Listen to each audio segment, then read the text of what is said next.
Baik, Assalamualaikum warahmatullahi wabarakatuh. Selamat siang menjelang sore. Pertama-tama saya ucapkan terima kasih kepada Bapak Huda karena telah mempersilahkan kelompok kami untuk mempresentasikan hasil dari diskusi kelompok kami. Sebelum kita memulai presentasi, izinkanlah saya memperkenalkan diri. Perkenalkan saya Alfitur Hurbatullah. Maka nama saya Nazlatis Mazami Hafiz. Saya Regita Naila. Dan saya Fania Salsabila. Baik, tanpa berlama-lama langsung saja kita langsung membuka PowerPoint.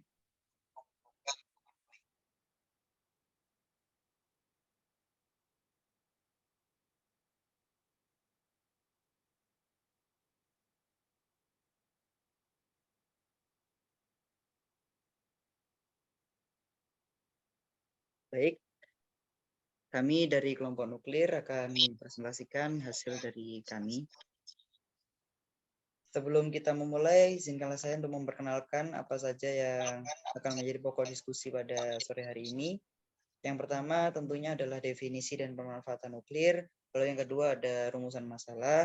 Lalu yang ketiga adalah penjelasan rumusan masalah. Dan yang terakhir akan kami tutup dengan daftar pustaka.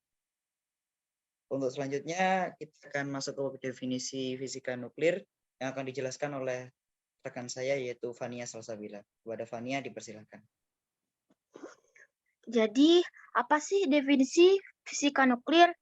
Nah, fisika nuklir adalah studi tentang sifat dan perilaku inti atom yang merupakan objek kompleks yang terdiri dari proton dan neutron yang diikat bersama-sama oleh gaya nuklir yang kuat. Memahami sifat inti atom dan proses yang terjadi di dalamnya sangat penting untuk banyak bidang ilmu pengetahuan dan teknologi, mulai dari asal-muasal unsur dalam alam semesta hingga operasi reaktor nuklir dan pengembangan senjata nuklir. Fisika nuklir juga merupakan ilmu dasar yang mencari untuk memahami sifat fundamental materi dan energi, serta menggunakannya untuk mengajukan pengetahuan dan kontrol dunia fisik.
Baik, untuk pemanfaatan nuklir.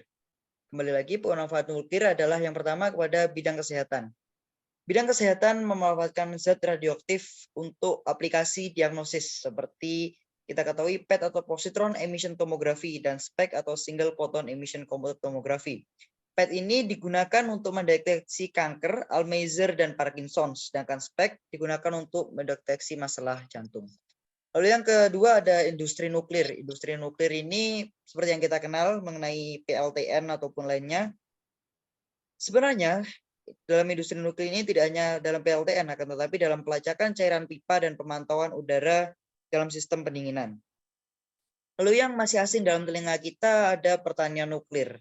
Dalam pertanian nuklir ini melibatkan isotop yang berfungsi sebagai pengendalian hama dan peningkatan produktivitas peternakan. Baik, untuk selanjutnya langsung kita masuk pada rumusan masalah yang akan dijelaskan oleh rekan saya, Nazla. Di sini kita ada rumusan masalah 3. Yang pertama itu PLTN sebagai alternatif ketahanan energi. Dan yang kedua ada pembangunan PLTN untuk keberlangsungan lingkungan hidup atau sustainable environment. Dan yang ketiga ada pemuatan fakta tragedi reaktor nuklir Chernobyl di Ukraina, Rusia. Nah, saya akan menjelaskan rumusan masalah yang pertama, yaitu PLTN sebagai alternatif ketahanan energi. Yang sudah kalian ketahui bahwa PLTN adalah pembangkit listrik tenaga nuklir. Pembangkit listrik tenaga nuklir ini menggunakan reaksi nuklir untuk menghasilkan energi listrik dengan menggunakan uranium sebagai bahan bakarnya.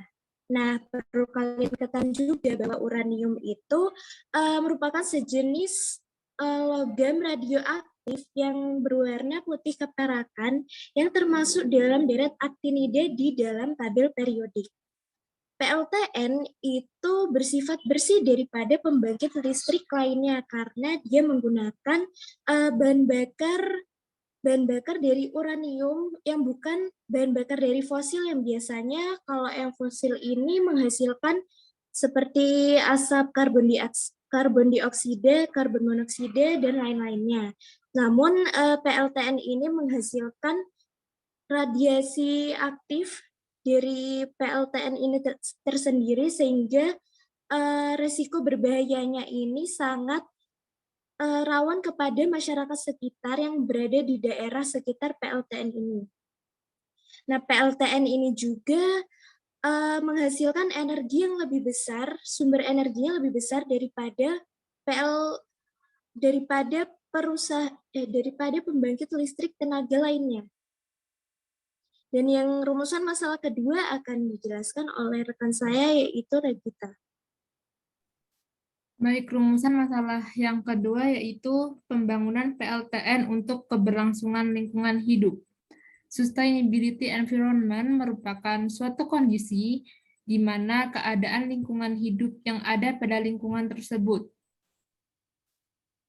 Suatu kondisi di mana keadaan lingkungan hidup dapat dijaga dan terjaga keberlangsungannya untuk memberikan kenyamanan makhluk hidup yang ada pada lingkungan tersebut. Ada 4 prinsip sustainable environment.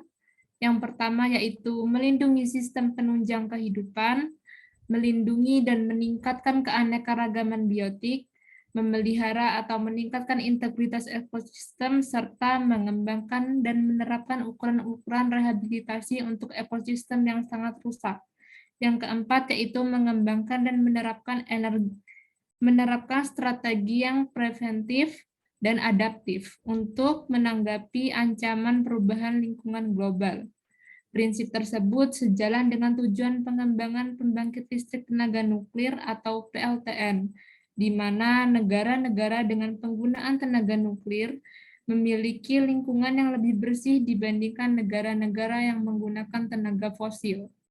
Sehingga setiap negara mempunyai kesiapan dari negaranya sendiri untuk mengamankan pasokan energi yang terbaharui dalam penggunaan jangka panjang, tidak terkecuali energi listrik.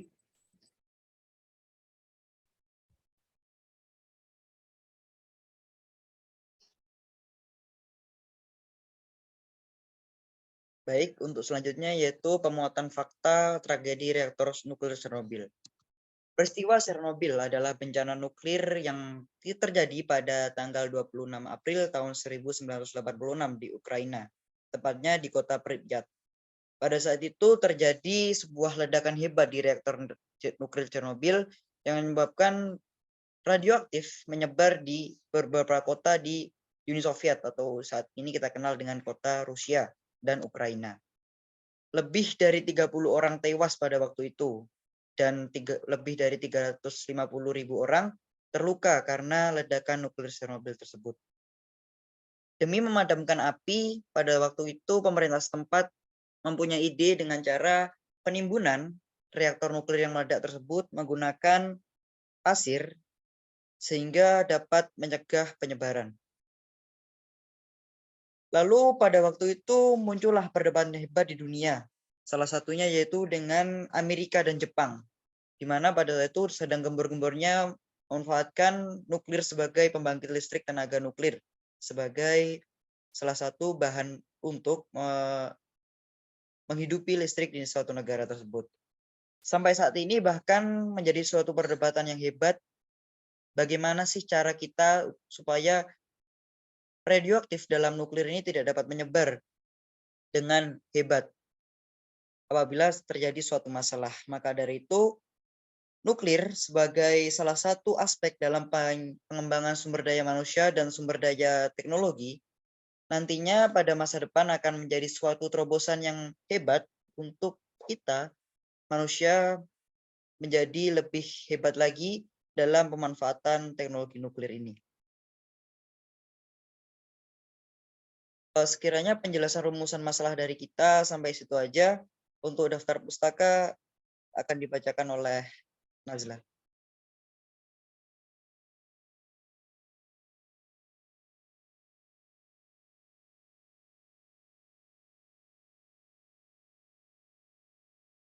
Nazla dimohon untuk menghidupkan mic-nya.